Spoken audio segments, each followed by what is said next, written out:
আফগানিস্তানে আবারও এক ভয়াবহ ভূমিকম্প। কয়েক মুহূর্তের ঝাঁকুনিতে ঘরবাড়ি মাটির সাথে মিশে গেছে, ভেঙে পড়েছে মসজিদ, স্কুল, বাজার। প্রতি মুহূর্তে বাড়ছে মৃত্যুর সংখ্যা। কিন্তু প্রশ্ন হলো, কেন ৬ মাত্রার ভূমিকম্পেই এত মানুষ প্রাণ হারায় আফগানিস্তানে? আফগানিস্তান একটি ভূমিকম্প প্রবণ দেশ, কারণ দেশটির অবস্থান হিন্দুকুশ পর্বতমালা আর টেকটনিক প্লেটের সংঘর্ষের জায়গায়। তাই প্রায়ই এখানে ভূমিকম্প অনুভূত হয়।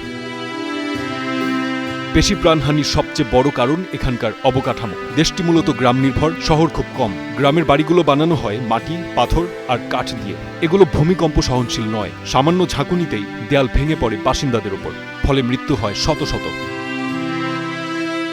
২০২২ সালেও ভূমিকম্পে আফগানিস্তানে মারা যায় ১,০০০-এর বেশি মানুষ। কিন্তু জাপান কিংবা রাশিয়াতেও বড় মাত্রার ভূমিকম্প হয়, কিন্তু ওসব দেশে ক্ষয়ক্ষতি তুলনামূলক কম, কারণ তাদের ঘরবাড়ি আর ভবন তৈরি হয় আধুনিক প্রযুক্তিতে। সর্বোচ্চ চেষ্টা করা হয় ভূমিকম্প সহনশীল প্রযুক্তি ব্যবহার করতে। কিন্তু সে হিসেবে আফগানিস্তানের মতো দারিদ্র্যপীড়িত দেশে এমনটা দেখা যায় না। এবারও একই দৃশ্য, ভেঙে পড়া ঘরে চাপা পড়েছে অসংখ্য মানুষ। উদ্ধারকর্মীরা হেলিকপ্টার নিয়ে দুর্গম গ্রামে ছুটছে, কিন্তু পাহাড়ি রাস্তা, দুর্বল যোগাযোগ ব্যবস্থা আর পর্যাপ্ত সরঞ্জামের অভাবে উদ্ধার কাজ ধীরগতিতে চলছে। আফগানিস্তান এখন শোকের সাগরে। কয়েক মিনিটের ভূমিকম্প কত শত পরিবারকে অন্ধকারে ঠেলে দিয়েছে তার হিসেব মেলানো কঠিন। আন্তর্জাতিক মহল সাহায্যের হাত বাড়িয়েছে, কিন্তু বাস্তবে এই ক্ষয়ক্ষতি কাটিয়ে উঠতে সময় লাগবে অনেক।